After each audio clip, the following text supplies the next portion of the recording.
Start करेंगे थोड़ी देर में, ठीक है।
स्टार्ट करते हैं फिर।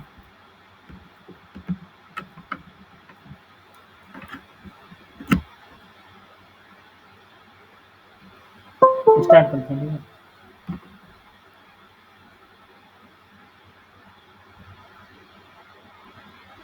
ओके।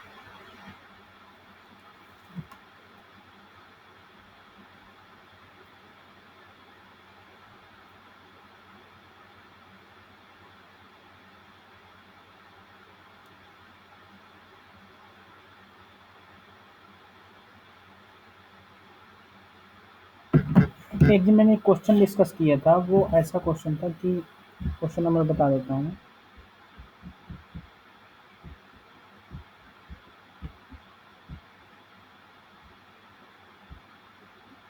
क्वेश्चन नंबर 32 इन पेज नंबर 30।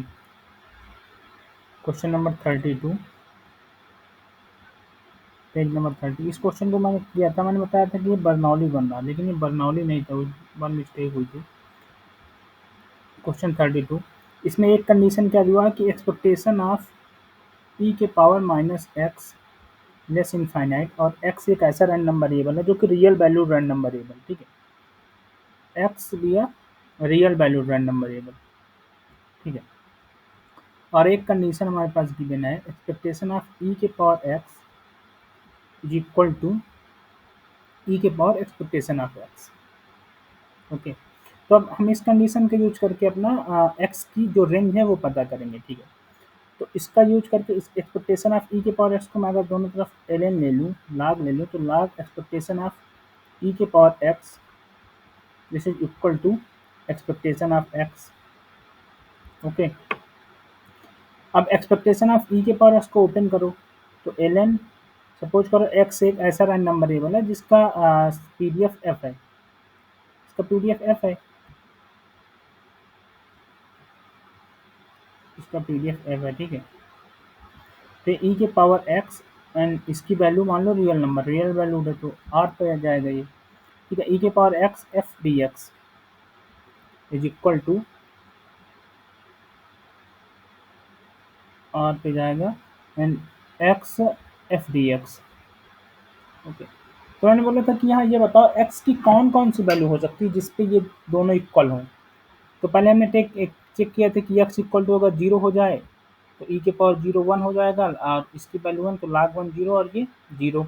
वन पर भी यही केस होगा, टू पर भी यही केस होगा, टू पर भी चेक करो ना, जब ई के पावर टू होगा तो टू बाहर आ जाएगा, ये वन एल एन टू हो, सॉरी, ई के पावर टू होगा तो ये टू बाहर आ जाएगा, एल एन ई आएगा, यहाँ टू आ जाएगा, जब यहाँ एक्स की वैल्यू तुम टू पुट कर दोगे तो ये बाहर आ जाएगा टू, तो ये टू में भी इक्वल होगा, थ्री पे भी इक्वल होगा, सो आन जाएगा, ठीक है। तो एक्स की जो रेंज आई यहाँ से क्या पता चला, एक्स ग्रेटर और equal to zero almost Sevli हुआ, ऑलमोस्ट सेवली। अगर जीरो और वन की बात हम करेंगे ओनली, तो जीरो ग्रेटर और इक्वल टू जीरो, ठीक है, जीरो से बड़ा वन पर चला गया, लेकिन अगर कोई वैल्यू टू कर देगा तो कहाँ इक्वल होगा, ऑलमोस्ट सेवली होगा, ठीक है। अगर तुमको चेक करना है तो एक्चुअली में ये कुछ ऐसे क्वेश्चन जिसने डिजाइन किया उसने ऐसे किया है। सपोज करो एक्स तुम्हारा फॉलो कर रहा है एक्सपोनेंशियल लेमडा, और इसका जो पीडीएफ एफ है वो है वन बाई लेमडा ई के power minus x by lambda, और x greater equal to zero. अब इसमें बताओ एक्सपेक्टेशन ऑफ ई के पावर टी एक्स क्या होगा, बताओ।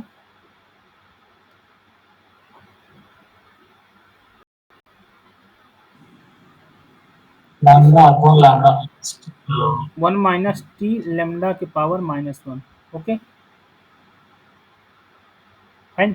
अब टी को अगर तुम वन पुट कर दो, वन, तो this is equal to expectation of e के power x is equal to one minus lambda की पावर माइनस वन। ओके। अब ई के पावर एक्सपेक्टेशन एक्स थोड़ा फाइंड करो क्या होगा, ई के पावर एक्सपेक्टेशन एक्स होगा, जो एक्सपेक्टेशन ऑफ एक्स होगा वो लेमडा होगा, तो ई के पावर लेमडा, और ये दोनों सीरीज इक्वल होती हैं या नहीं, ई के power lambda and one minus lambda power minus one equal होगा या नहीं। अगर इसका एक्सपेंशन करोगे तो क्या होगा, one plus lambda plus equal होगा दोनों,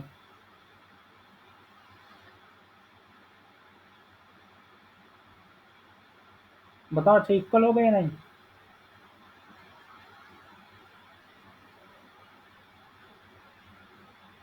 नहीं होगा ना इक्वल ये। नहीं होगा, सो फैक्टोरियल वही टर्म ये रेज़ टू ना।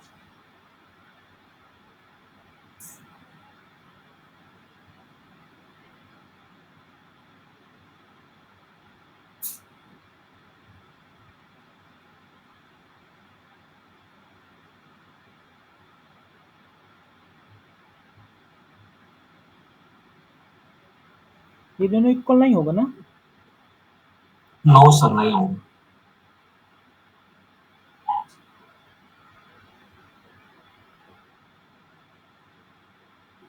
तो इसमें ये ऑप्शन तो फॉल्स हो गया ना कि क्योंकि ये तो कंडीशन ही नहीं सेटिस्फाई कर रहा है।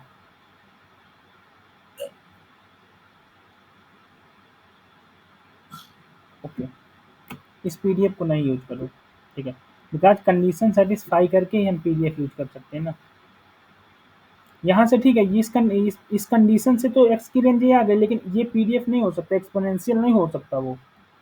मेरे कहने का मतलब एक्स फॉलोज एक्सपोनेंशियल नहीं हो सकता, एक्स एक्सपोनेंशियल लेमडा को नहीं फॉलो कर सकता। बिकॉज अगर एक्सपोनेंशियल लेमडा को फॉलो करेगा तो ये कंडीशन भी सेटिस्फाई होनी चाहिए ना, और एक्सपोनेंशियल लेमडा में ये सेटिस्फाई नहीं हो सकती। तो एक्स ग्रेटर और इक्वल टू जीरो पे ये फाइंड करना, तुम लोग खोजना सोचना पीडीएफ के बारे में, ठीक है। ये बनेगा गामा के टर्म में ही जाएगा, गामा जा सकता है, या देन नॉर्मल के केस में सोचना जब एक्स नॉर्मल जीरो हो, देन मान लो कि मॉड ऑफ एक्स जो फॉलो करता है वो क्या फॉलो करता है, उसको क्या बोलते हैं, फोल्डेड नॉर्मल। उसकी रेंज जीरो से इनफाइनाइट होती है ना। उसका पीडीएफ क्या होता है, टू अपन पाई ई के power minus x square by two, ये होता है ना उसका पीडीएफ। इस पीडीएफ पे एक बार चेक करना, चेक करने से आएगा, ठीक है। ये मतलब ये कुछ जो जो क्वेश्चन सेट किया है उसके पास कोई ऐसा रहा होगा पीडीएफ जिसमें वो ये कंडीशन सेटिस्फाई करवाया होगा, ठीक है।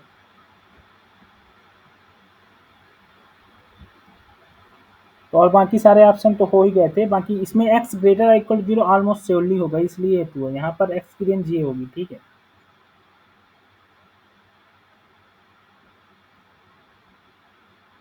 तुम डिस्क्रीट में भी सोच सकते हो, ऐसा नहीं है।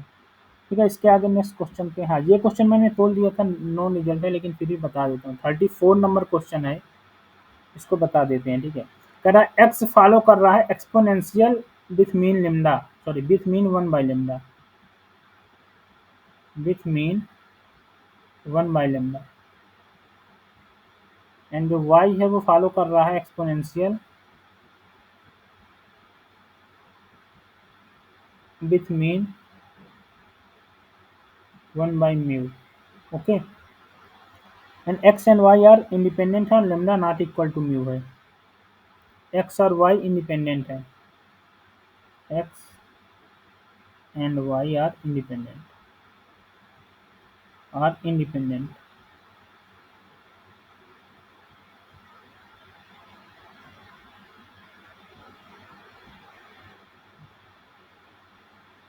ओके। तो उसने बोला है कि find the density function of x plus y, z का तुम्हें डेंसिटी फंक्शन फाइंड करना है फॉर जेड ग्रेटर जीरो। तो जब हमें सम ऑफ रैंडम वेरिएबल का अगर डिस्ट्रीब्यूशन फंक्शन फाइंड करना है या डेंसिटी फंक्शन फाइंड करना है, तो इसके दो अप्रोच होते हैं, या दो अप्रोच क्या, एक तो तुम बाई एमजीएफ चले जाओ, लेकिन बाई एमजीएफ तभी जाओ जब वेल नोन एमजीएफ आए, ठीक है। बाई एमजीएफ हम लोग तभी जाते हैं जब हमें ये पता चले कि एमजीएफ हमारा, भाई एमजीएफ से जाओगे तो एमजीएफ अगर वेल नोन होगा तभी बता पाओगे कि इस डिस्ट्रीब्यूशन को फॉलो करता है। अगर कोई एमजीएफ ऐसा आ गया जो तुमने नहीं पढ़ा, तो तुम उससे एमजीएफ से उसका डिस्ट्रीब्यूशन फंक्शन बनाना या डेंसिटी फंक्शन बनाना टफ टास्क है। तो जो हमेशा अप्लाई होता है वो मेथड अप्लाई करते हैं, उसको बोलते हैं जैकोबियन, ठीक है,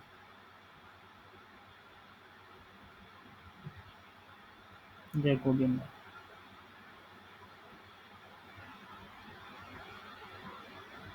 सपोज करो जेड तुम्हारा है यहाँ पर एक्स प्लस वाई, ओके, और यू एक रैंडम वेरिएबल तुमने टेक किया, उसको एक्स दे दिया, तो यहाँ से यू क्या आया, यहाँ से एक्स की वैल्यू क्या आएगी, इन दोनों इक्वेशन से।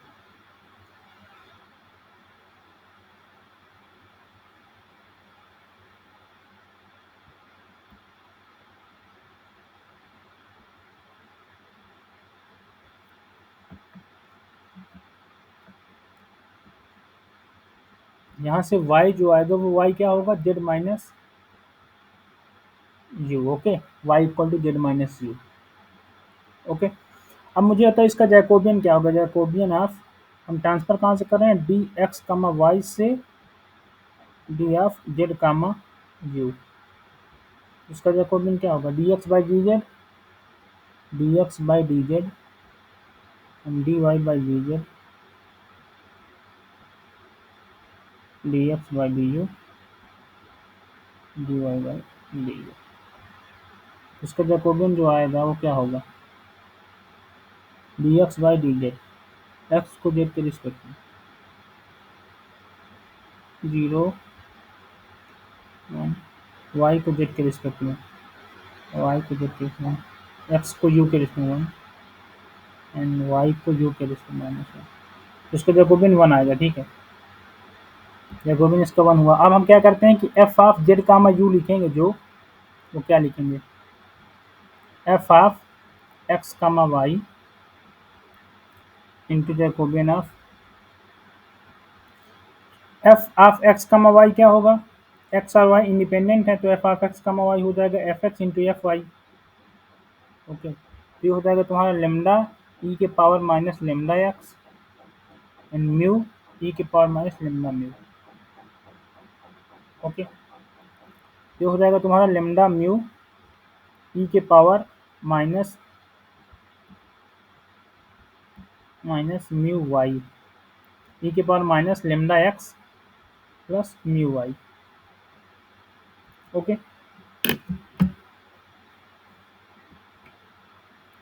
तो अब इसमें इसको जेड और यू में चेंज कर लो। F of z comma u में जब चेंज करोगे तो क्या होगा, ये लेमडा म्यू ई के पावर माइनस का lambda you plus mu z minus you.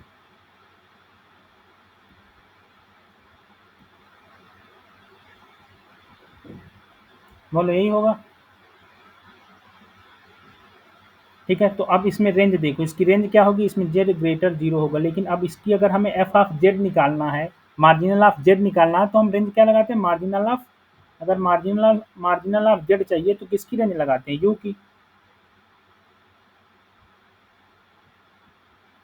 Marginal of Z चाहिए तो हम किसकी रेंज लगाएंगे, यू की ही तो लगाएंगे ना।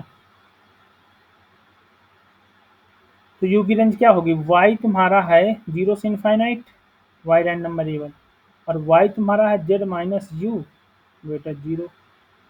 यहाँ से क्या पता चला, यहाँ से पता चला तुम्हारा कि जेड से यू से बिगर है जेड। ओके, और यू तुम्हारा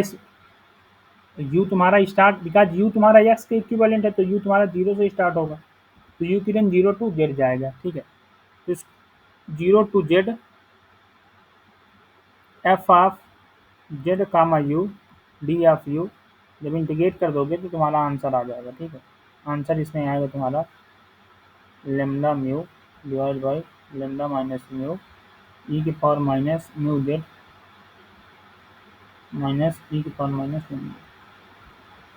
ठीक है, मतलब 0 to z f of z का में यू क्या है, ये है लेमडा म्यू ई के power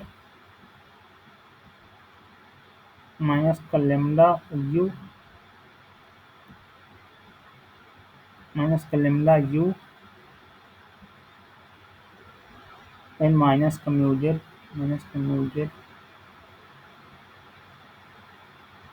and plus you sorry mu you. Okay, plus का म्यू यू। अब इसको तुमको यू के रिस्पेक्ट में डिफरेंशिएट करना है, वो इंटीग्रेट करना है, तो ये आ जाएगा तुम्हारा फाइनल, इंटीग्रेट कर लेने के लिए। ठीक है, ये क्वेश्चन बता दिया हूँ लेकिन फिर भी हो जाता तुम लोगों से। ठीक है, अब आते हैं हम क्वेश्चन नंबर 38 पे, page number 34। Question number 38 page number 34। किसी को कोई प्रॉब्लम हो तो पूछ ले पीछे क्वेश्चन में, पेज नंबर 34। बोल रहा है देयर आर 3 अर्न्स, 3 अर्न है, U1 है, U2 है एंड U3 है। With two of with balls of 2 colour, 2 colour की बाल्स हैं। Contains 2 ball, U1 contains 2 white ball and 3 black ball. U1 जो है बैग, तो U1 जो है वो कंटेन कर रहा है तुम्हारा 2 white and 3 black, 2 white 3 black, okay. And U2 तुम्हारा कंटेन कर रहा है 3 white and 2 black, 3 white 2 black. And U3 तुम्हारा जो है वो कंटेन करेगा 5 व्हाइट 5 ब्लैक, 5 व्हाइट 5 ब्लैक, ठीक है। तो उसने बोला urn is chosen at random and a ball is drawn from the urn at random, okay. Randomly ball भी चूज की जाती है, अन भी चूज किया जा रहा है, ठीक है। व्हाट इज द प्रोबेबिलिटी, उसने बोला what is the probability the probability that U2 was chosen given that U2 was chosen given that the ball picked is black in color। मतलब जो इवेंट यहाँ ई है, इवेंट ई क्या है, event E जो define करेंगे हम वो क्या है, the ball picked is black colour, the ball picked is black in colour, black in colour, ये ई हमारा इवेंट है।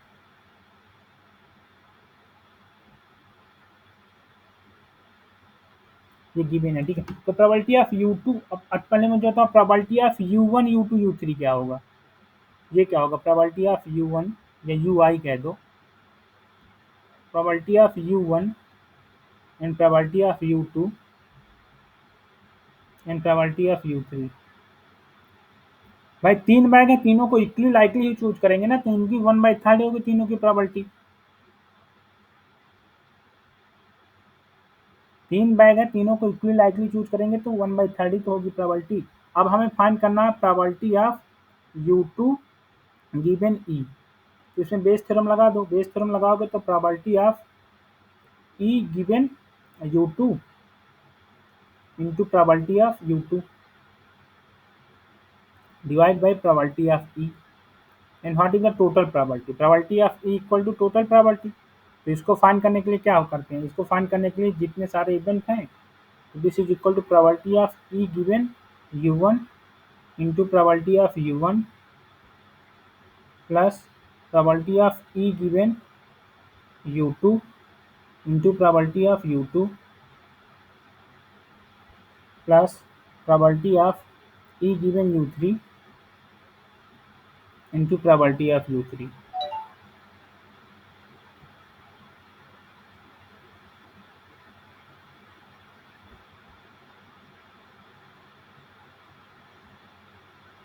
Okay, so probability of U1 U2 and U3 are equal, so common ले लो इसको तो ये 1/3 आ जाएगा बाहर। एंड अब probability of E1 given U1, मतलब U1 बाल से हमें E चूज करना है, E मतलब क्या है, ब्लैक कलर में हो। तो मुझे बताओ प्रोबेबिलिटी ऑफ ब्लैक कलर की बाल हम U1 से चूज करें तो इसकी प्रोबेबिलिटी क्या होगी, यहाँ से बताओ। यहाँ पर probability of E1 given U1 क्या होगा, U1 मतलब U1 बैक से हम चूज कर रहे हैं, E मतलब ब्लैक कलर एक बाल हो, तो इसकी होगी 3/5, ओके। एंड प्रोबेबिलिटी ऑफ भाई 3 ब्लैक बॉल है, टोटल 5 बॉल है, तो एक ब्लैक बॉल चूज करने की प्रोबेबिलिटी क्या होगी, 3/5 ही तो होगा। Similarly probability of e given U2 this is equal to, अब U2 में 2 ब्लैक बॉल है, टोटल 5 गेम है, तो 2/5 हो जाएगा।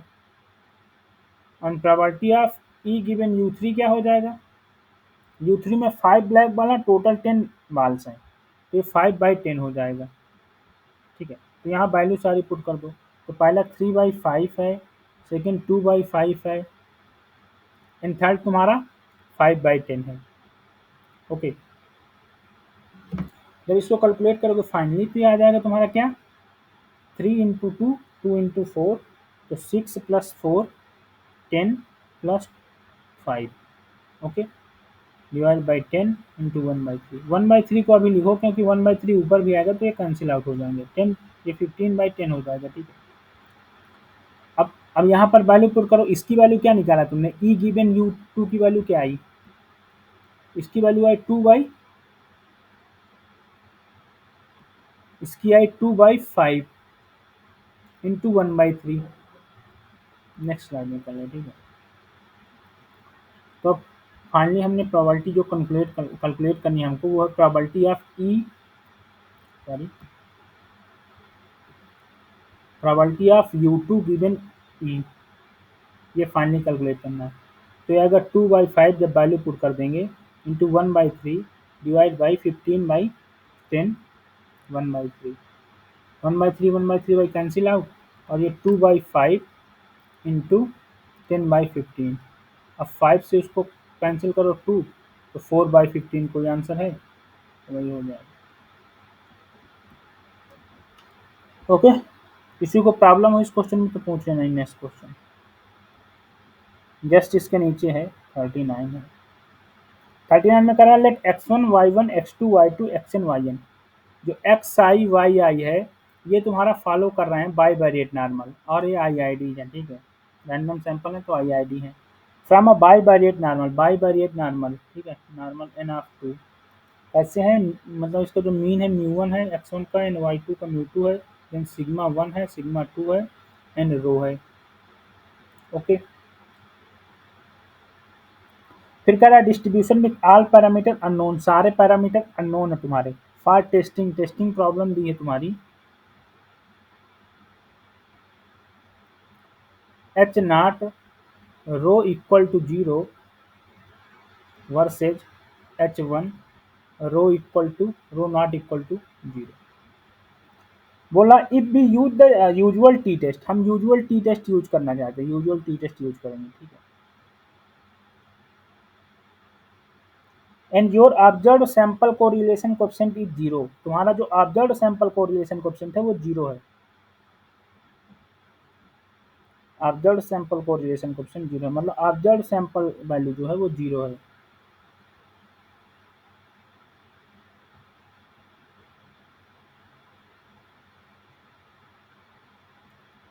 जीरो, ठीक है। तो इसमें तुम्हें फाइंड करना पी वैल्यू, तो क्या बताओ कैसे सॉल्व करेंगे इसको।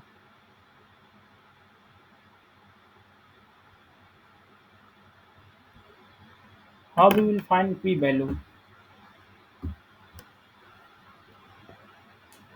What is the sir basic test concept यहाँ। स्टैटिस्टिक फाइंड करके, क्या बोले, टेस्ट स्टैटिस्टिक फाइंड कर लेंगे, देन उससे सर टी डिस्ट्रीब्यूशन जो टेबुलेटेड वैल्यू आएगी उसके करस्पॉन्ड वो मेरी पी वैल्यू होगी। नेट के पेपर में टेबल नहीं दी जाती शायद।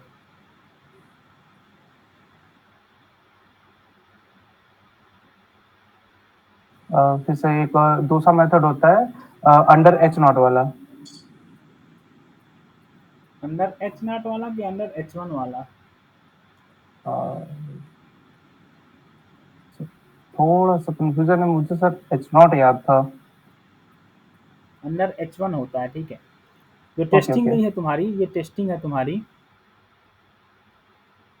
टेस्टिंग है rho equal to 0 against versus rho not equal to 0, this is your H naught and this is your H1। So हम पी वैल्यू डिफाइन करते हैं वो एच नॉट के बेस, सॉरी H1 के बेसिस पे डिफाइन करते हैं, H1 के बेसिस में डिफाइन करते हैं। तो देखो अगर ये ऐसा है, मतलब टू साइडेड या टू टेल टेस्ट है तुम्हारा, ये टू टेल टेस्ट है, तो इसको वन टेल कर लो, वन टेल तुम्हारा जैसा हो, राइट लेफ्ट जो भी करना चाहो, टू टेल को वन टेल कर लो, ठीक है। अब क्या करो, जैसे ये वन टेल होगा तो उसमें क्या करो कि 2 से मल्टीप्लाई कर देना, फाइनली जो पी वैल्यू तुम कैलकुलेट करो उसमें 2 से मल्टीप्लाई कर देना। मीन्स ये क्या होगा, जैसे मैं इसकी पी वैल्यू कैलकुलेट करना चाहूँगा तो इसकी पी वैल्यू जो लिखूंगा, तो मैं इसको मान लो कि राइट टेल करूँगा तो प्रोबेबिलिटी करूँगा रो ग्रेटर 0 एंड इसमें 2 का मल्टीप्लाई कर दूंगा, ओके। या फिर तुम लेफ्ट टेल भी ले लोगे तो 2 का मल्टीप्लाई कर देना फाइनली, ठीक है। अब ये बताओ, इसमें बेसिक चीज उसने बोला कि जो रो है तुम्हारा वो एक टी टेस्ट से, यूजुअल टी टेस्ट से तुम्हारा, यूजुअल टी टेस्ट लगा के हम उसको मतलब उसके सैंपल को एस्टिमेट कर रहे हैं, ठीक है ना। तो एक डिस्ट्रीब्यूशन होता है, इस रो का जो डिस्ट्रीब्यूशन होता है वो होता है rho upon under root 1 minus rho square, ये फॉलो करता है तुम्हारा Tn-2 को। ओके, ये Tn-2 को फॉलो करता है, ठीक है, ये Tn-2 को फॉलो करता है। ओके, अब इसमें जो ऑब्जर्व्ड वैल्यू दी है रो की, वो भी 0 दी है। अब टी डिस्ट्रीब्यूशन का मीन जो होता है वो 0 होता है, टी डिस्ट्रीब्यूशन इज सिमेट्रिक और 0।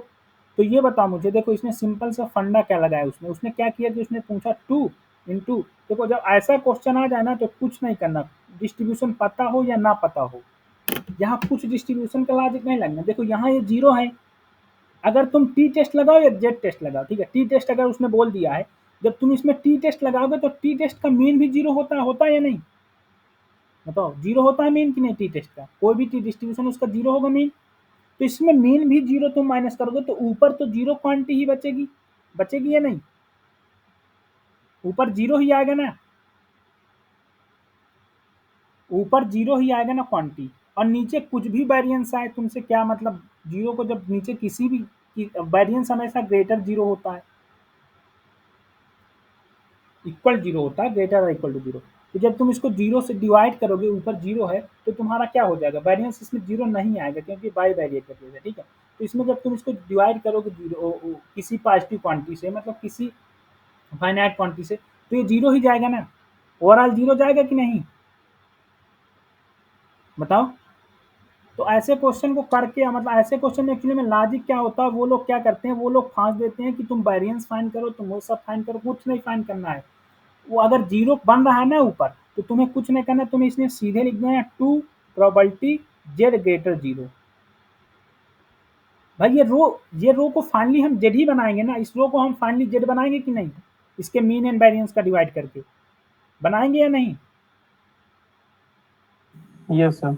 ओके, और यहाँ पर रही बात वेरिएंस फाइनाइट होगा बिकॉज एन तुम्हारा ग्रेटर इक्वल टू 5 दिया है, और टी के केस में एन अगर 5 से ग्रेटर है तो वेरिएंस पॉजिटिव आएगा ना, उसने एन ग्रेटर इक्वल टू 5 दे दिया, ठीक है।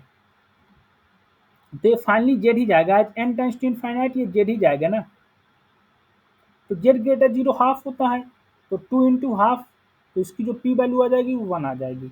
और जो तुम टेबल से बोला वो तो फाइन है, लेकिन नेट में टेबल में नहीं दी जाती। अगर वैल्यू यूज होगी तो वैल्यू दे देगा, टेबल तो वहाँ देगा नहीं ना। ओके, ठीक है, अगर जेड डिस्ट्रीब्यूशन होता तब सर निकाल लेते हैं। टी डिस्ट्रीब्यूशन भी तो एन टेंड्स टू इनफाइनाइट पे जेड चला जाता है ना। Yes sir. देन भाई एन टेंड्स टू इनफाइनाइट करोगे ना, एन को तो उसने लार्ज लिया ना, एन ग्रेटर इक्वल टू 5 दिया है, लेकिन अपर लिमिट तो नहीं बताया ना कि एग्जैक्ट वैल्यू एन की 100 है, 10 है, 5 है, 2 है। उसने बोल दिया ग्रेटर इक्वल टू 5 कुछ भी ले लो तुम, तो ये जेड की ओर ही कन्वर्ट करेगा एन टेंड्स टू इनफाइनाइट पर। तो भाई जब ये जेड रैंडम वेरिएबल बन गया और 0 से बड़ी वैल्यू है तो वेरिएंस फाइंड करने की क्या नीड है? अगर वेरिएंस फाइंड करना चाहते हो तो मैंने लिख भी दिया है कि ये रैंडम वेरिएबल तुम्हारा फॉलो करता है इसको। ये एक रिजल्ट है, बीके गुप्ता में देखोगे, एससी गुप्ता बीके कपूर में तो मिल जाएगा, ठीक है। ये एक रिजल्ट है, यस सर। कोरिलेशन की जब टेस्टिंग करते हैं तो ये एक रिजल्ट है, ठीक है। लेकिन इसमें इस रिजल्ट का कोई यूज नहीं था, उसने टी टेस्ट इसीलिए दे दिया था बस। उसने टी टेस्ट कंफ्यूजन के लिए दे दिया था कि टी टेस्ट से बच्चे पी वैल्यू में कंफ्यूज होंगे, वो बोलेंगे टी टेस्ट में टेबल होनी चाहिए, टेबल है नहीं, कैसे फाइंड करें। उसने जब बोला कि एन तुम्हारा वेरी लार्ज है तो एन लार्ज पर टी जेड की ओर रिप्रेजेंट करेगा, ठीक है। तो ये सेकंड हो गया, ठीक है। इसके जस्ट नीचे जो है वो मार्कोव चैन का क्वेश्चन है, बाद में करेंगे, ठीक है। सर यहाँ पे जैसे n ग्रेटर और इक्वल टू 5 था, तो मतलब इसको हम ऐसा भी तो मतलब कह सकते हैं 25 से कम भी हो सकता था, दोनों पॉसिबिलिटी थी, स्मॉल सैंपल और लार्ज सैंपल दोनों बन सकते थे। नहीं, उसने फिक्स नहीं किया ना, तो तुम एन टेंड्स टू इनफाइनाइट ही करोगे ना। अच्छा। मैंने क्या बोला कि एन उसने फिक्स नहीं किया, उसने ना एन को 10 बोला, ना एन को 5 बोला, कुछ भी हो सकता है। लेकिन जब कुछ भी हो सकता है तो तुम इनफाइनाइट पे ही तो चेक करोगे। हाँ ये तो है। विदाउट, अगर तुम एन टेंड्स टू इनफाइनाइट करोगे पी वैल्यू तुम्हें टेबल से फाइंड करनी पड़ेगी, और टेबल हमारे पास गिवन नहीं। बिल्कुल सर। ओके तो ओके। क्वेश्चन को एग्जाम के ओरिएंटेशन से सॉल्व करते हैं, क्वेश्चन को हम अपने ओरिएंटेशन से नहीं सॉल्व कर सकते कि ऐसा पॉसिबल होता, बिल्कुल हो सकता है वो, लेकिन उसमें कुछ चीज़ें अवेलेबल करेगा वो, तब हो सकता है। जैसे जैम बनाता, गेट बनाता, तो अगर वो पी वैल्यू फाइंड कराता तो हो सकता है वो टेबल दे देता कि at this point at this calculated value the value of T, the value At this point of t calculated p value is this. At this point of t calculated p value is this. Then वो पूछ लेगा कि p value क्या आएगी। Okay sir. Last 2 year से ये question काफी ज्यादा आ रहा है। एक्चुअली में ये क्वेश्चन इसलिए आ रहा है क्योंकि जेड का यूज नहीं कर पाते ना हम लोग। नहीं सर, जैसे पी वैल्यू निकालने के हाँ, लिए पी हम लोग एक्चुअली में हाइपोथेसिस। पी वैल्यू क्या है, पी हाँ, वैल्यू निकालना क्या है, पी वैल्यू अल्टरनेटिव के बेसिस में ही डिफाइन होती है। अल्टरनेटिव जैसा होगा उस टाइप का ही पी वैल्यू निकलेगी, और पी वैल्यू निकलेगी जेड टेस्ट से या जो भी टेस्ट हो। तो वो क्या करते हैं कि वो लोग वो लोग बच्चों को यही नहीं पता कि पी वैल्यू सॉल्व करना क्या डिफिकल्ट है। पी वैल्यू एक प्रोबेबिलिटी ही तो है एक तरह से। अगर मैं तुमको ऐसे पी वैल्यू ना बोल कि ये प्रोबेबिलिटी फाइंड कर रहा हूँ तो तुम इजीली फाइंड कर लेते। बिल्कुल सर। लेकिन अगर उसने पी वैल्यू दे दिया तो तुम्हें पी वैल्यू पढ़ना पड़ेगा कि टेस्टिंग कैसी है। तो मैंने एक दिन एक चार्ट दिखा कि अगर टेस्टिंग ऐसी है तो पी वैल्यू को हम इस टर्म में लिखेंगे, टेस्टिंग ऐसी है तो पी वैल्यू को इस टर्म में लिखेंगे। तो उसको एक बार देख लेना वो वीडियो जिसमें हो, मैंने लिखा था। ये सर, सर हाइपोथेसिस वाला तो अच्छे से आता है। ये वाला समटाइम्स कंफ्यूजन रहती है इसमें। अब आते हैं नेक्स्ट अभी क्वेश्चन। क्लियर हो गया। अच्छा। ठीक है, और कोई डाउट है? कोई डाउट है? नहीं, नेक्स्ट क्वेश्चन पे बढ़े। नहीं नहीं।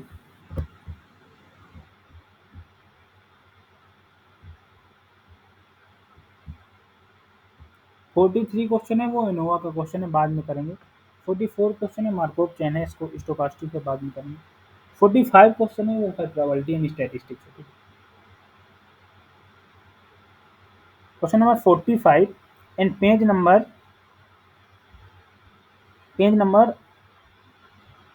60।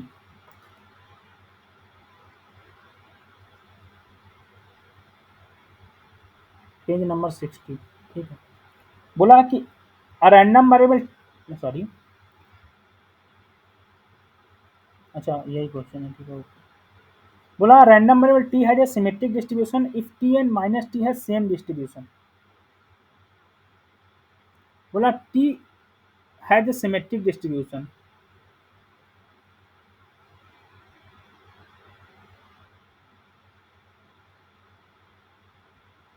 Symmetric distribution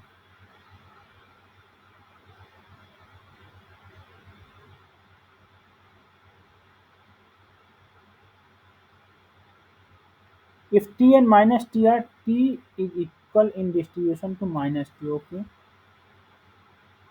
let x and y be two independent random variable। बोला देखो एक्चुअली में उसने ये बोला है कि t अगर एक सिमेट्रिक डिस्ट्रीब्यूशन है तो t एन माइनस टी का जो डिस्ट्रीब्यूशन है वो सेम होगा। उसके कहने का मतलब ये है, ठीक है, सिमेट्रिक डिस्ट्रीब्यूशन का मतलब एक से उसने ये लिखा है कि एक रैंडम वेरिएबल को हम सिमेट्रिक डिस्ट्रीब्यूशन तब बोलेंगे जब टी एन माइनस टी का डिस्ट्रीब्यूशन सेम होगा, ठीक है। अब उसने बोला लेट एक्स एंड वाई भी independent random variable. X and y जो है वो इंडिपेंडेंट रैंडम वेरिएबल है, ये दोनों इंडिपेंडेंट है, ठीक है।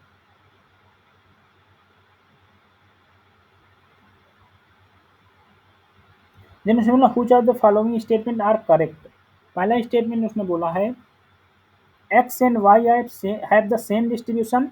अगर x is equivalent distribution to y then x minus y have same distribution. X minus y is equal in distribution to x, ये बोला प्रूव करने के लिए। बताओ ये ट्रू है या फॉल्स? बताओ भाई।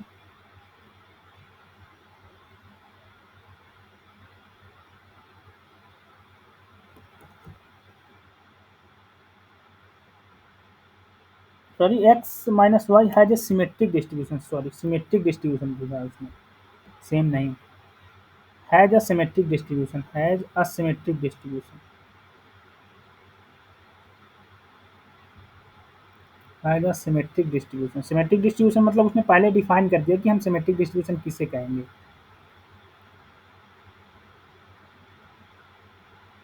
मतलब x minus y is equal in distribution to y minus x, this is fine और नॉट।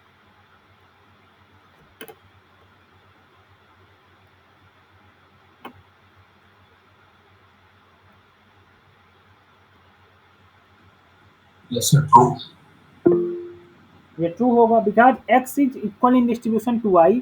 तो हम अगर x का डिस्ट्रीब्यूशन निकालना चाहिए, इसको कैसे प्रूव करोगे? बाई कैरेक्टरिस्टिक फंक्शन प्रूव करो इसको। F of x minus y t, f of x minus y t equal to अगर आ जाए phi of x minus y t is equal to आ जाए y minus x t. Then हम बोल देंगे कि x और y तुम्हारा इक्वल है इन डिस्ट्रीब्यूशन में, x minus y is symmetric in distribution. और उसने बोला x and y are equal in distribution. तो x and y are equal in distribution का मतलब क्या? Phi of x at t is equal to phi of y at t। Equal in distribution की यही definition होती है ना। और हमको ये प्रूव करना है, इसको प्रूव करना है। इक्वल इन डिस्ट्रीब्यूशन मतलब phi of x minus y t equal to phi of y minus x t. ठीक है, इसको प्रूव करना। तो ये लेके चलो या ये लेके चलो, कुछ भी ये लेके चलोगे, इसको इससे प्रूव करना। ठीक है, तो इसको क्या करेंगे? एक्सपेक्टेशन ऑफ ई के power t x minus t y i. Okay, तो इसको प्रूव करेंगे तो एक्सपेक्टेशन ऑफ ई के power i t x, okay, and this then e की power minus i t y. Okay, and t and y are independent, तो इनका MGF वो अगर इंडिपेंडेंट है तो ये दोनों मल्टीप्लाई में हो जाएंगे।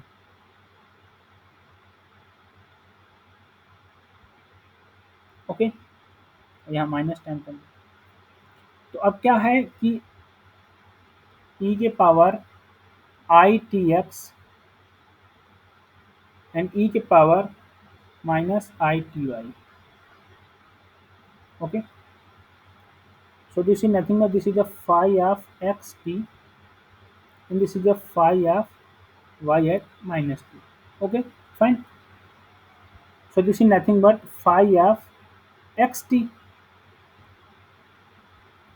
this is phi of y t, and this is phi of x at minus t. Okay, because x and y are equal in distribution, so we can write phi of y and this is equal to e के power I t x minus e के पावर into e के power minus i t Y.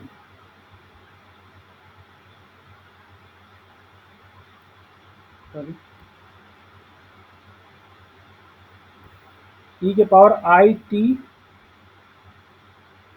X minus में and e के power i t y plus में, और यहाँ expectation, so this is equal to expectation of e के power i t y minus i t x and this is equivalent to phi of y minus x x.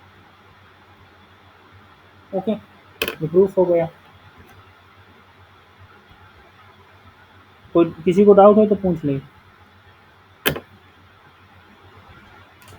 MGF से नहीं show कर सकते because MGF एक ऐसा distribution नहीं हो सकता ना जो कि सिमेट्रिक हो और एमजीएफ ना एग्जिस्ट करता हो, इसलिए हमेशा उस चीज़ से शो किया जाता है ना जो चीज़ एग्जिस्ट ऑलवेज करे।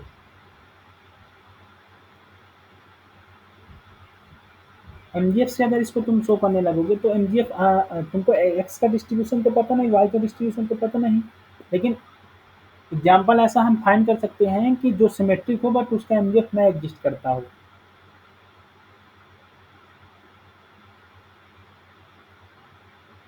There exists such type of random variable which is symmetric but whose MGF is not exist.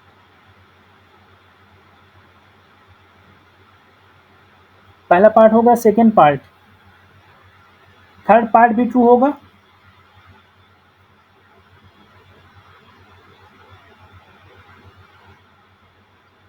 Third part true होगा फॉल्स?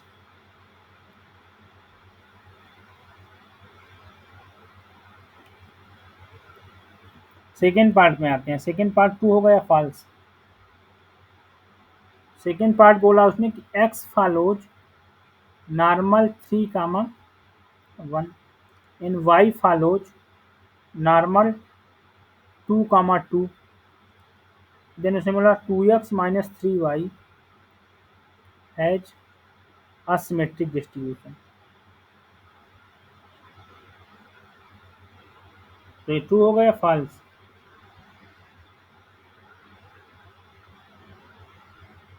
बताओ भाई, बोलो भाई। ये नॉर्मल ही तो फॉलो करेगा, 2x माइनस 3y क्या फॉलो करेगा? नॉर्मल।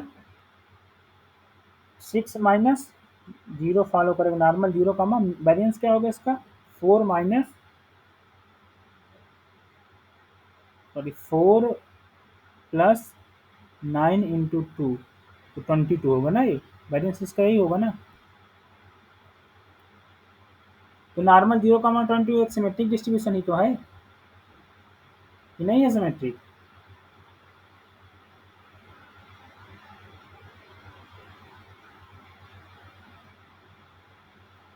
बताओ भाई।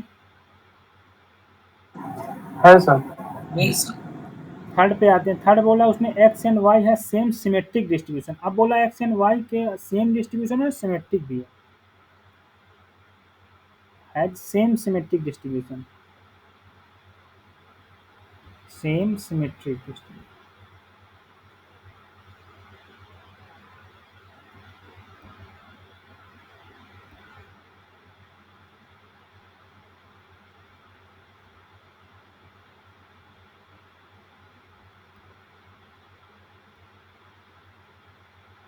Same and symmetric okay distribution.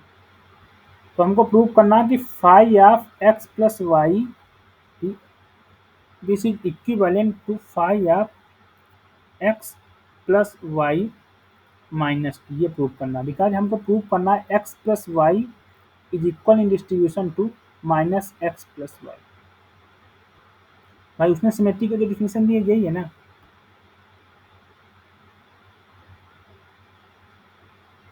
ये प्रूव करना है हमको। This is equivalent to phi of minus x plus. इस पार्ट को ले लो। So phi of x plus y t okay fine e के power i t x plus Y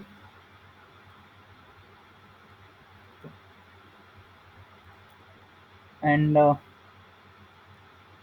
expectation of e के power t x into e के power I t y okay so x and y are independent तो expectation of e के power I t x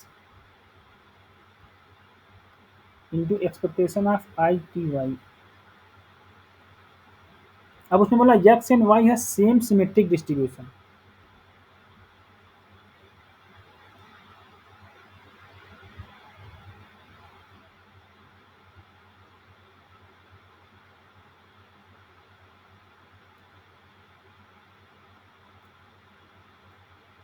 इसका मतलब क्या हुआ same symmetric distribution का मतलब बताओ।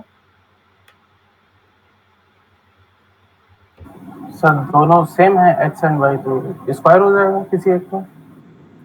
किसी एक का स्क्वायर हो जाएगा मतलब ये सर कैरेक्टरिस्टिक फंक्शन। स्क्वायर हो जाएगा, किसका स्क्वायर हो जाएगा? नहीं अच्छा सर, कैरेक्टरिस्टिक आप कह रहे फंक्शन हो ना कि एक्सपेक्टेशन का सेम। स्क्वायर है, सेम है और सिमेट्रिक भी है।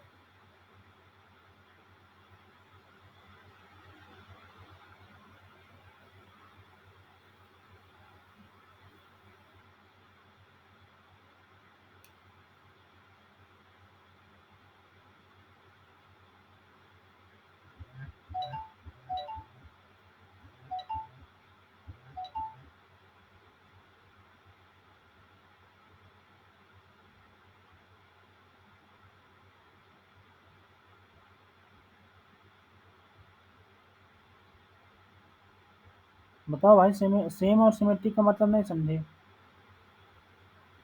x is equal in distribution to y and x is equal in distribution to minus x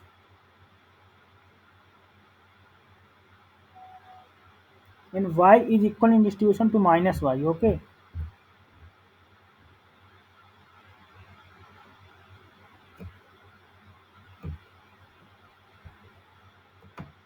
बताओ मैं सही कह रहा हूँ या गलत?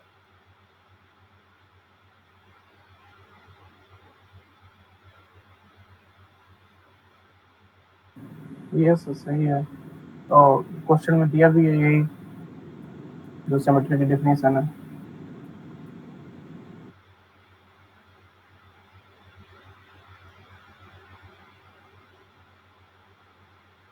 तो बताओ ये ट्रू है या फॉल्स स्टेटमेंट?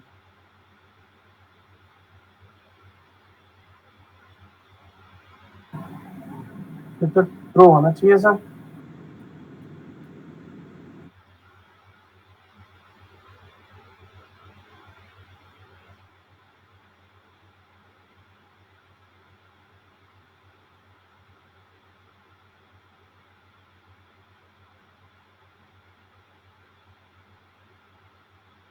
ट्रू ही होगा, ठीक है। अब उसमें एक्स और वाई की जगह माइनस एक्स और माइनस वाई पुट कर दोगे, देन माइनस तुम्हारा, वाई कर देंगे। हाँ देन तुम्हारा वो आ यस सर। जाएगा, ठीक है।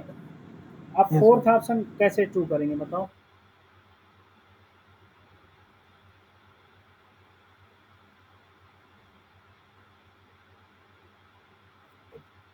भाई सेम एंड सिमेट्रिक है। सेम एंड सिमेट्रिक का मतलब देखो, यहाँ जिसको नहीं समझ में आ रहा है वो ऐसा लिखेगा, x is equal in distribution to minus x and y is equal in distribution to minus y. Then now expectation of e के power t x i t x and यहाँ एक्सपेक्टेशन ऑफ ई के power i t y is equal to expectation of e के power i t x minus में, because x and y are equal in distribution, and e के power i t y. Okay, so phi of minus x plus y d T.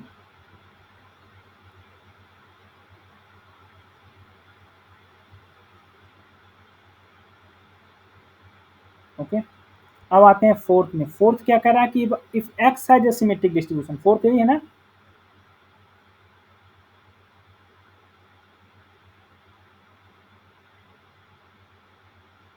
Fourth में कह रहा है if x has symmetric distribution ना, x has symmetric distribution.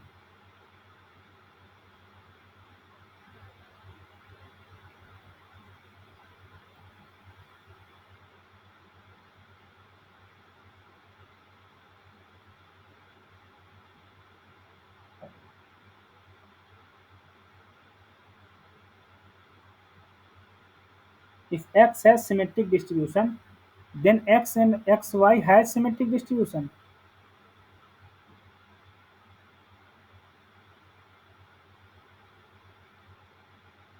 बताओ ये true है या फॉल्स? मतलब हमको प्रूव करना है कि x y is equal in distribution to minus x y, मतलब f of x y is equal in distribution to f of minus x y, ये प्रूव करना है हमको। समझे? तो भाई एफ ऑफ एक्स वाई अगर है तो f of x y, x और वाई इंडिपेंडेंट है, तो एफ ऑफ एक्स वाई क्या हो जाएगा? This is f of x, x कर लो, and f of y small में ले लो, ठीक है, स्मॉल में ले लो। हमको प्रूफ ये करना है f of x y at x y this is equal to f of x y at minus x. Okay, तो अब स्मॉल में हम ले रहे हैं, ठीक है, यहाँ एक्स वाई कर लो, या एक्स वाई को जेड मान लेते तो इजी हो जाता है, लेकिन एक्स वाई को जेड मत मानो, एक्स वाई मानो तभी होगा। तो एफ ऑफ एक्स, और बोला कि x is x has a symmetric distribution, तो एक्स का सिमेट्रिक है तो f of x equal to f of minus x, because x is equal in distribution to minus x, तो इसका मतलब यही तो हुआ कि f of x equal to f of minus x. बताओ, तो f of x f of minus x रख दें, यहाँ एफ ऑफ वाई लगा दें। अब ये दोनों इंडिपेंडेंट हैं, तो इंडिपेंडेंट हैं एक्स और वाई, तो इसका मतलब यही तो हुआ, ये एफ ऑफ माइनस एक्स है वाई को हम ये भी लिख सकते हैं, इंडिपेंडेंट का मतलब यही होता है ना। बोलो, यस सर। तो हमारा प्रूफ तो हो गया कि f of x y true आ रहा है। This is equal to f of minus x y, तो इसमें चारों ऑप्शन ट्रू हो जाएंगे, ठीक है। इस क्वेश्चन का जो लर्निंग पॉइंट व्यू था वो सिमेट्रिक डिस्ट्रीब्यूशन में सिखाना था कि what is the definition of symmetric distribution and हम कैसे प्रूव करेंगे कि दिस डिस्ट्रीब्यूशन इज सिमेट्रिक। इस क्वेश्चन से सीखो। ऐसा क्वेश्चन नहीं आएगा कि सेम यही क्वेश्चन आएगा, लेकिन ये क्वेश्चन देकर जाएगा कुछ। इसका जो लर्निंग पर्पस था इस क्वेश्चन का, वो सिर्फ सिमेट्रिक डिस्ट्रीब्यूशन के बारे में था।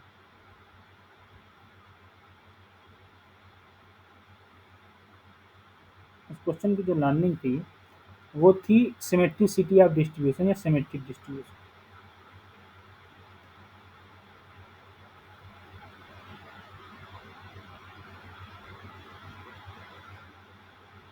तो अब सिमेट्रिक के मुझे नहीं लगता कि अगर क्वेश्चन आएंगे तो तुम लोग गलत करोगे, क्योंकि मैंने तुम्हें अप्रोच बता दिया है कि कैसे how to deal symmetric distribution. तो अगर तुम सही अप्रोच से जा रहे हो तो तुम प्रूव कर दोगे चीज़ों को। देखो, जब चीज़ें टफ तब होती हैं जब एक्चुअली में देखो कोई कोई चीज़ क्या होती है कि हम लोग प्रूफ नहीं दे पाते, वहाँ पर काउंटर अगर आ रहा है तो प्रूफ नहीं होगी वो चीज़। अगर तुम काउंटर एग्जिस्ट करा दे रहे हो तो देन वो प्रूफ तुम्हारी कभी नहीं हो सकती। अगर तुम यहीं पर एक एक्स और वाई ऐसा ले आओ जो इंडिपेंडेंट हो और एक्स सिमेट्रिक हो किसी के अबाउट, एंड एक्स और वाई का जो डिस्ट्रीब्यूशन हो वो सिमेट्रिक ना हो, देन दिस थिंग ये रॉन्ग हो जाएगी। ठीक है, इसका काउंटर ढूंढ लिया तुमने। काउंटर मतलब इसलिए काउंटर पे वर्क करो, मतलब एग्जाम्पल खुद से सोचने पे वर्क करो कि ऐसा एग्जाम्पल हो सकता है क्या।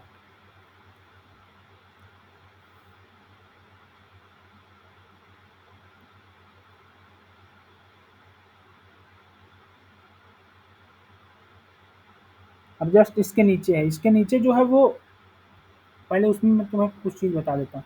देखो, कन्वर्जेंस इन प्रोबेबिलिटी होता है, एक एक ऑलमोस्ट श्योर कन्वर्जेंस होता है, एक कन्वर्जेंस इन डिस्ट्रीब्यूशन होता है, एक मीन स्क्वायर कन्वर्जेंस होता है। तो पहले almost sure convergence, almost sure convergence.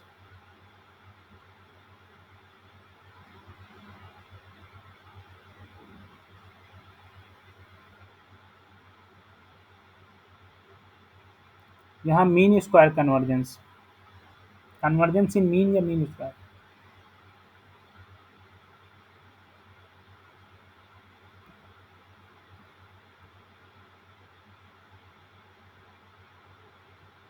Convergence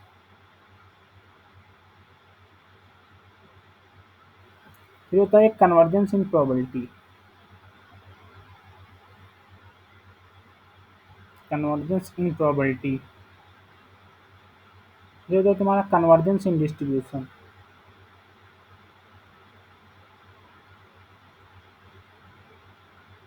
convergence इन डिस्ट्रीब्यूशन।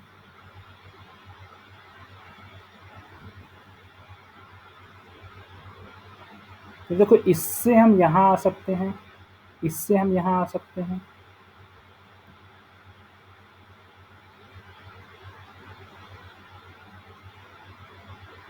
यहाँ से यहाँ आ सकते हैं।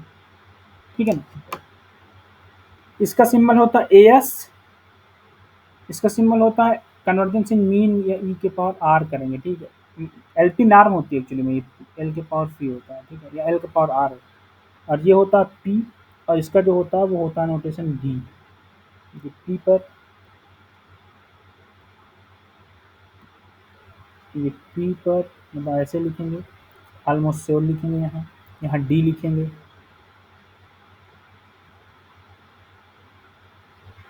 ठीक है, और एक कंडीशन ये होती है कि अगर एक्स तुम्हारा एक्सन एक सीक्वेंस है जो कन्वर्ट कर रहे हैं डिस्ट्रीब्यूशन पर सी पर, तो यहाँ पर if and only if condition बन जाएगी कि एक्शन तुम्हारा कन्वर्ट कर जाएगा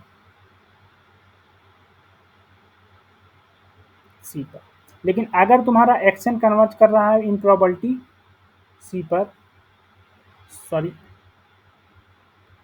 एक्स पर, देन तुम्हारा ओनली क्या कंडीशन होगी कि एक्शन जो होगा वो कन्वर्ट करेगा इन डिस्ट्रीब्यूशन टू एक्स। मतलब ओनली ये फॉलो करेगा, ये नहीं फॉलो करेगा, ये रिवर्स नहीं फॉलो करेगा। मतलब एक्शन अगर d converge distribution to x है तो प्रोबेबिलिटी पे कन्वर्ज नहीं करेगा। अगर डिस्ट्रीब्यूशन यहाँ कन्वर्ज कर रहा, मतलब डिस्ट्रीब्यूशन एक्स पर कन्वर्ज कर रहा है, तो वो उससे हम ये नहीं कह सकते कि ये प्रोबेबिलिटी पर भी कन्वर्ज करेगा एक्स की तरह। अगर ऑलमोस्ट श्योर कन्वर्जेंस है देन प्रोबेबिलिटी में कन्वर्ज करेगा, देन डिस्ट्रीब्यूशन में कन्वर्ज करेगा। मीन स्क्वायर कन्वर्जेंस है देन प्रोबेबिलिटी में, देन डिस्ट्रीब्यूशन में। ठीक है, तो अब इस क्वेश्चन में पहला ऑप्शन क्या है। अब एक देखो, एक चीज और पॉइंट, पढ़ लेना। एक होती है स्लूटास्की थ्योरम, ऐसे उसका नाम देख लेना। ये थ्योरम होती है, ठीक है।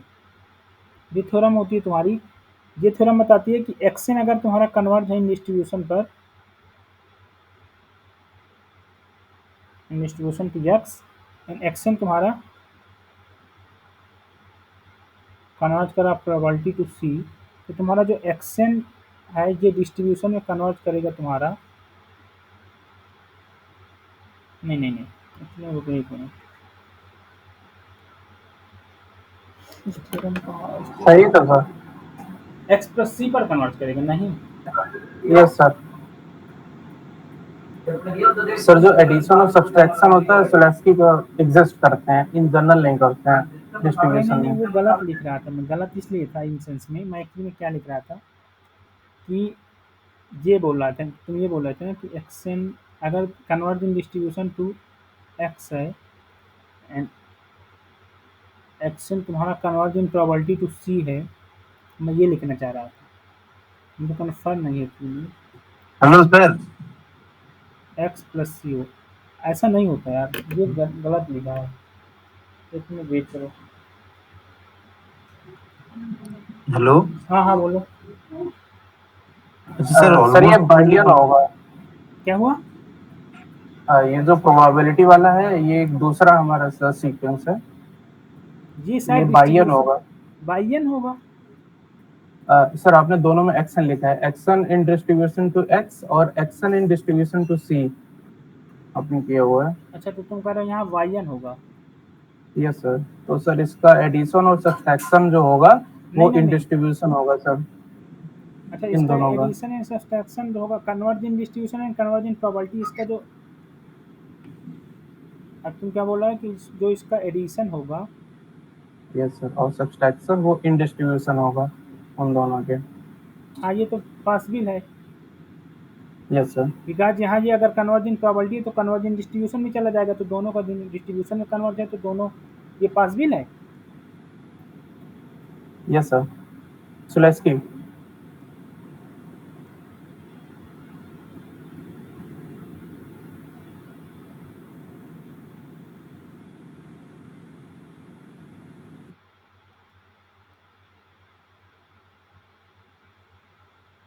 तुम ये बोल रहे हो ना? Yes sir.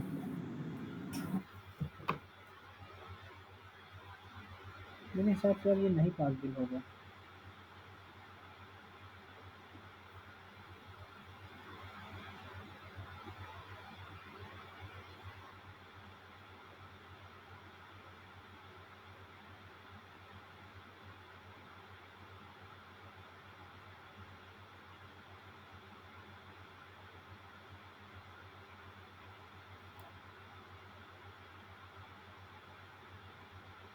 ये पॉसिबल,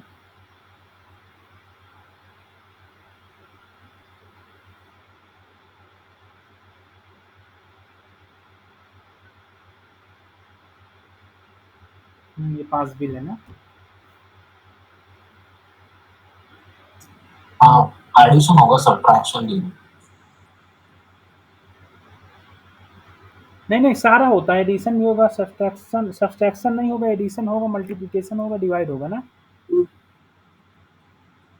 सब्सट्रैक्शन नहीं और होता सर। सब्ट्रैक्शन नहीं।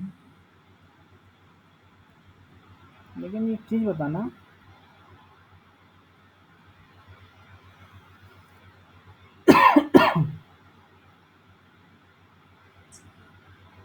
इसका प्रूफ देखना पड़ेगा थोड़ा सा। ये ट्रू तो है, अब ये समझ आ रहा है, लेकिन उसे, लेकिन मेरे माइंड में जो चीज़ चल रहा है, इसका मतलब ये तो नहीं होता ना कि कन्वर्ज इन प्रोबेबिलिटी होता है, this is never mean this is converge in probability.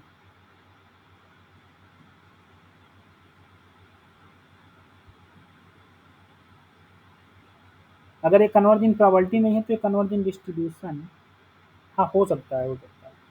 Reason इसका ये है कि ये सी है ना, ये सी ही सब कुछ वो कर रहा है, हो सकता है सी है, ठीक है, सही है। अगर सी की जगह कुछ और होता देन फॉल्स हो जाता, ठीक है। ये थ्योरम होती है। अब आते हैं अपने क्वेश्चन पे। क्वेश्चन क्या कर रहा है कि पहला ऑप्शन जो उसने बोला है, उसने बोला कि x n converge to x almost surely, मतलब एक्शन जो है ये कन्वर्ट कर रहा है ऑलमोस्ट श्योरली टू एक्स। और फिर बोला वाई जो है वो भी तुम्हारा कन्वर्ट कर रहा है almost surely to y. Then बोला कि x plus y in converging distribution to x plus y. X plus y n plus y n converging distribution to x plus y. तो एक्स प्लस वाई एन तुम्हारा convert करेगा in almost surely to y x plus y. ठीक है, x n plus y n जो है ये convert करेगा almost surely to x plus y. भाई एक्स अगर एक्स एन तुम्हारा ऑलमोस्ट श्योरली टू एक्स है, वाई वन वाई पर है, तो एक्स एन प्लस ये वाई पर कन्वर्ट कर जाएगा। ओके, अगर ये ऑलमोस्ट श्योरली कन्वर्ट कर रहा है वाई पर, एक्स प्लस वाई पर, तो ऑलमोस्ट श्योरली कन्वर्जेंस का मतलब ये क्या होता है? अगर ये यहाँ कन्वर्ट कर रहा है तो इसका जो होगा इससे हम ये कह सकते हैं कि x n plus y n जो है ये तुम्हारा कन्वर्ट कर जाएगा in distribution x plus y. ठीक है, एक्स एन अगर एक्स पर है, वाई वन वाई पर है, तो सम इसका एक्स प्लस वाई पर कन्वर्ट करेगा। और अगर सम इसका एक्स प्लस वाई पर है तो डिस्ट्रीब्यूशन को हम कह सकते हैं कि एक्स प्लस वाई पर कन्वर्ट करेगा इसका। सेकेंड पे आते हैं। सेकेंड पे उसने बोला कि x n convert in probability to x. अब उसने बोला कि एक्स एन जो है वो प्रोबेबिलिटी पर कन्वर्ट कर रहा है एक्स पर, और वाई एन जो है ये कन्वर्ट कर रहा है तुम्हारा almost surely to y, almost surely to y. तो इसका मतलब क्या है? इससे हम ये कह सकते हैं ना कि वाई एन जो है वो प्रोबेबिलिटी पे कन्वर्ट कर रहा है वाई पे। अभी मैंने पीछे बताया कि क्या क्या फॉलो करता है। अगर y n almost surely to y है, देन दिस इज से to write y n converge in probability to y. अब अगर एक्स एन तुम्हारा प्रोबेबिलिटी पर एक्स की ओर है कन्वर्ज, और वाई एन तुम्हारा प्रोबेबिलिटी पर वाई की ओर कन्वर्ज है, देन प्रोबेबिलिटी की लेमा से x n plus y n तुम्हारा जो होगा ये कन्वर्ट कर जाएगा कहाँ पर? एक्स प्लस वाई पर, एक्स प्लस वाई पर। अब अगर ये प्रोबेबिलिटी पे कन्वर्ज है तो डिस्ट्रीब्यूशन पे तो कन्वर्ज हो ही जाएगा।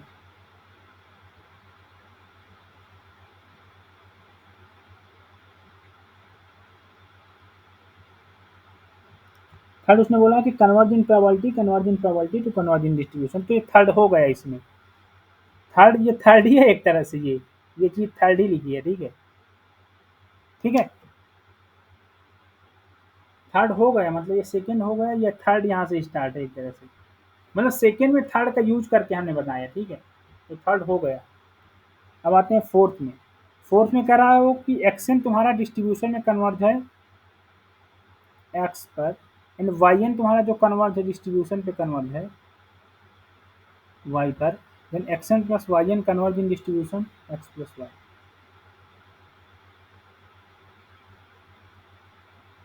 ये पूछ रहा है, तो ये तो पॉसिबल नहीं है, बिकॉज एक्सन तुम्हारा मान लो कन्वर्ज कर रहा है एक्स पर, और वाई एन तुम्हारा मान लो कन्वर्ज कर रहा है वाई पर डिस्ट्रीब्यूशन पे, माइनस एक्स पर। माइनस एक्स पर भी तो कन्वर्ट कर सकता है ना वाई एन, तो x n plus y n तो तुम्हारा जीरो पर कन्वर्ट करेगा।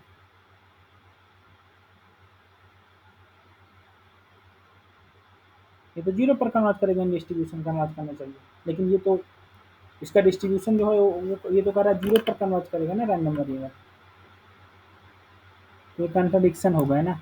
सिमेट्रिक डिस्ट्रीब्यूशन इसी का एग्जाम्पल होते हैं। ठीक है, जो सिमेट्रिक डिस्ट्रीब्यूशन होते हैं उसके काउंटर एग्जाम्पल से फॉल्स है। ठीक है, अब इसके नेक्स्ट यहाँ तक किसी को प्रॉब्लम हो तो पूछ ले।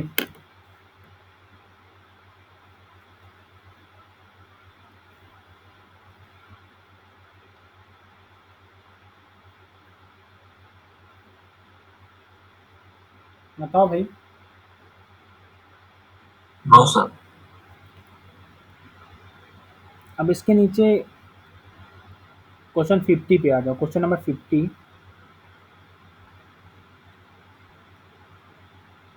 Question number 50 and page number है 63। This is page number.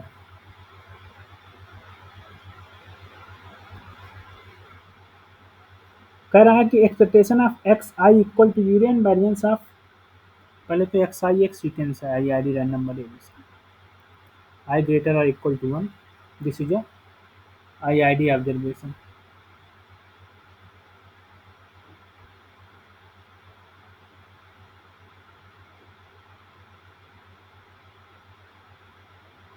Expectation of xi equal to 0 है and variance of xi is equal to sigma square. Then first उसने बोला है कि 1/n summation I equal to 1 to n x2i minus x of 2i whole square, ये कहाँ converge करेगा? x2i -1 है यहाँ पर, ठीक है, यहाँ पर -1, ठीक। तो देखो इसको करने के लिए हम क्या करेंगे कि 1/n summation I equal to 1 to n, यहाँ क्या करो कि x ऑफ 2i -1 माइनस का x बार माइनस कर दो और प्लस का x बार ऐड कर दो, माइनस का x2i कर दो का होल स्क्वायर। कोई प्रॉब्लम यहाँ तक किसी को? बोलो।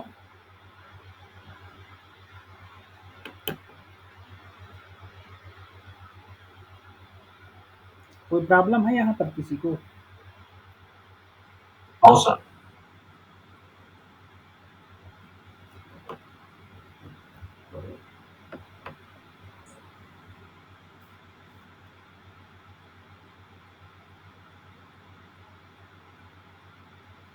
अब मुझे ये बताओ, इसके अगर स्क्वायर वाले टर्म को खोलूंगा मैं तो क्या आएगा?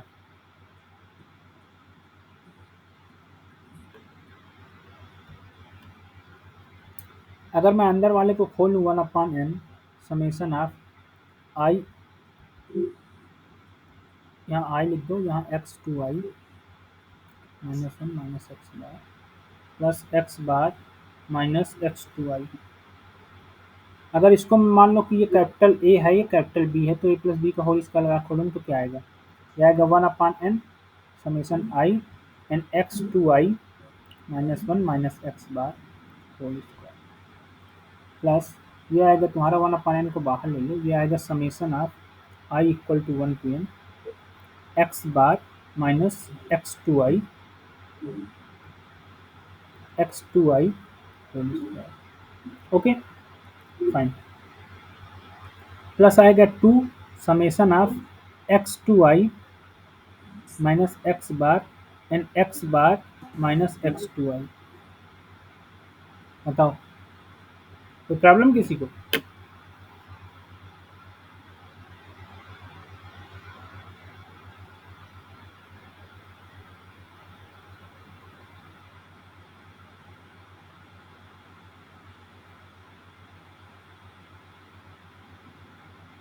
i equal to 1 to n।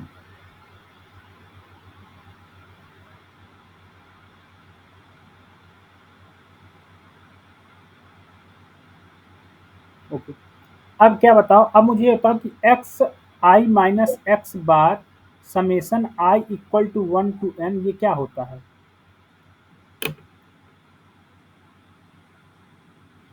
बताओ ये क्या होता है? बोलो। 0 डेविएशन फ्रॉम मीन क्या होता है? 0 तो ये डेविएशन फ्रॉम मीन है कहीं?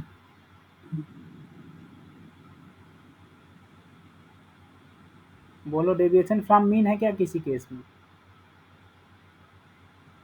लास्ट पॉइंट ये 0 चला जाएगा, इसको छोड़ दे, 0 गया। डेविएशन फ्रॉम मीन 0 होता है तो 0 चला गया। अब बचा हमारे पास क्या? 1/n i equal to 1 to n summation i equal to 1 to n x2i -1 minus x bar whole square plus summation 1/n i equal to 1 to n x2i कर लो minus x bar whole square. Okay fine. अब मुझे ये बताओ कि तुम लोगों ने पढ़ा होगा कि 1/n समेशन xi या x2i -1 माइनस x बार ये कहाँ कन्वर्ज करता है? ये कहाँ कन्वर्ज करता है? Converge in probability to sigma square. बताओ ये होता है या नहीं?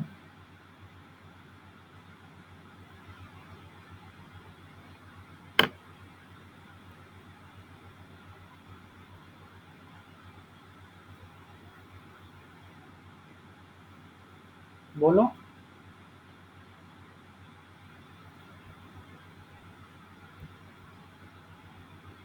बताओ भाई।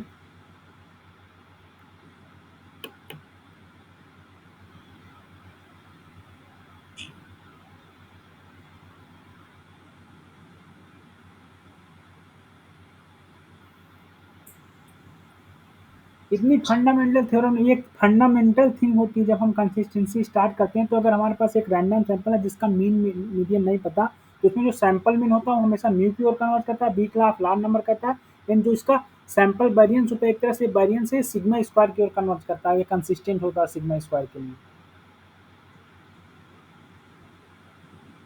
अनबायस भी होता है ये, 1/n-1 वाला अनबायस होता है। ये इतनी फंडामेंटल चीज नहीं पता क्या?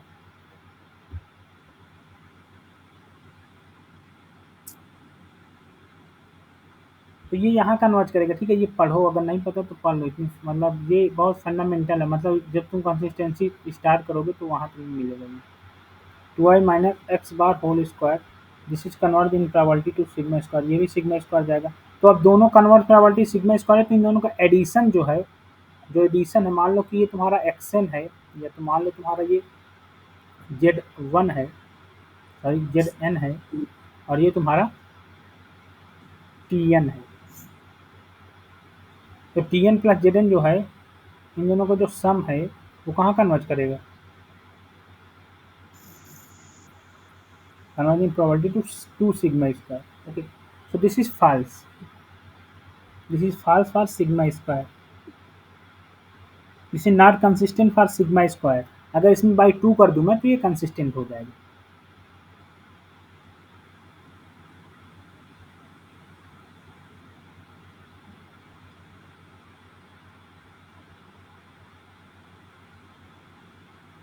This is right. Okay. अब जो सेकेंड ऑप्शन है वो रिजल्ट ही दिया है सीधा सीधा।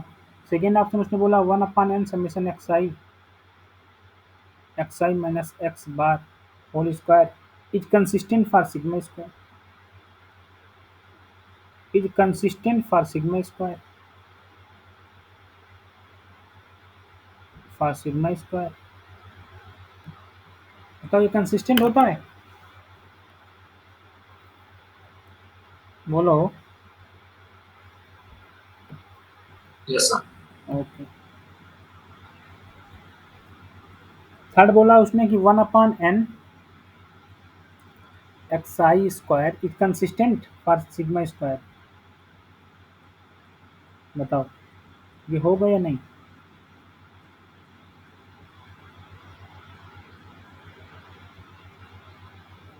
होगा sir. ये होगा बिकॉज कौन सी थ्योरम लगेगी या कौन सा रिजल्ट लगेगा? होगा, लेकिन क्यों? रिजल्ट बताओ। So maybe expectation of zero है इस बार. इसमें रिजल्ट ये लगता है sample moments is convert to population moment, ठीक है। Sample moments is consistent for population moment.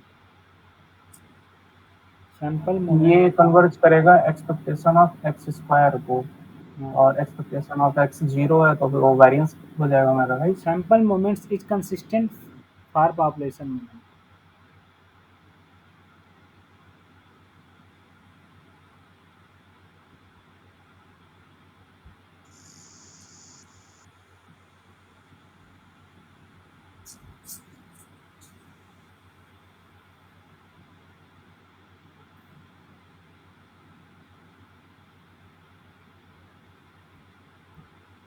मतलब 1/n, this is suppose this is mu r dash, नहीं sorry, this is mr dash, this is mr dash, this is my sample moment, sample moment,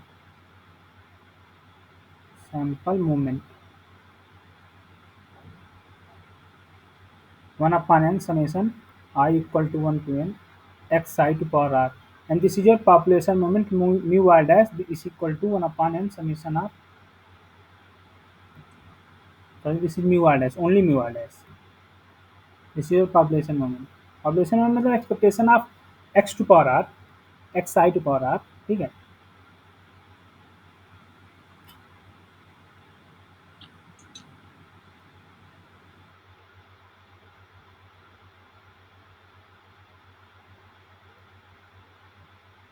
Population moment. So your 1 upon n summation xi square. This is converting expectation of xi square. So this is nothing but this is equal to sigma square because expectation of xi equal to 0. So this is fine. And your fourth is also true.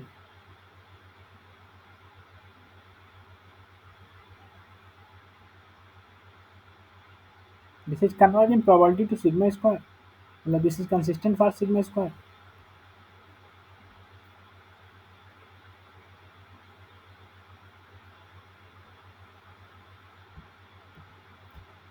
भाई अगर ये consistent हुआ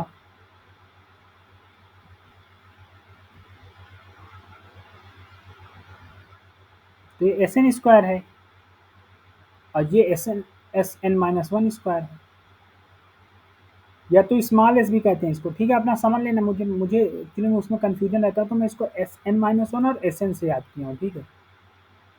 motion i equal to 1 to n x i minus x bar whole square. तो अब S N square is equal to 1 upon n minus one and S N square. और एक theorem होती है कंसिस्टेंसी में. क्या थ्योरम होती है कि अगर T N is a consistent estimator for theta, consistent estimator for theta, then an tn plus bn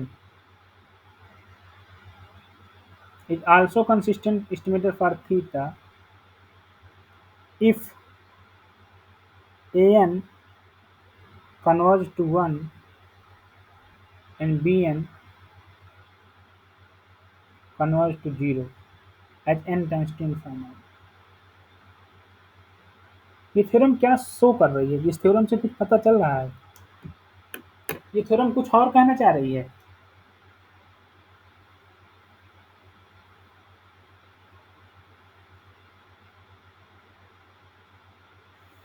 तो ठीक है. How can we prove the consistent estimator need not be unique?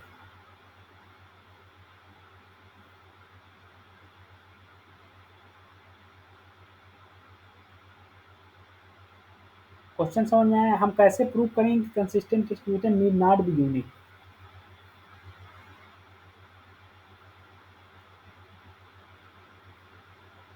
बताओ भाई. कंसिस्टेंट एस्टिमेटर सर यूनिक इसी नहीं हो. Theorem से आ जाएगा जैसे आपने ये बताया है. दो हमारे पास एस्टिमेटर मिल गए हैं इस थ्योरम का और जो कि इस थ्योरम का यूज ही है to prove that yes sir. Consistent estimator not need not be unique. ठीक है.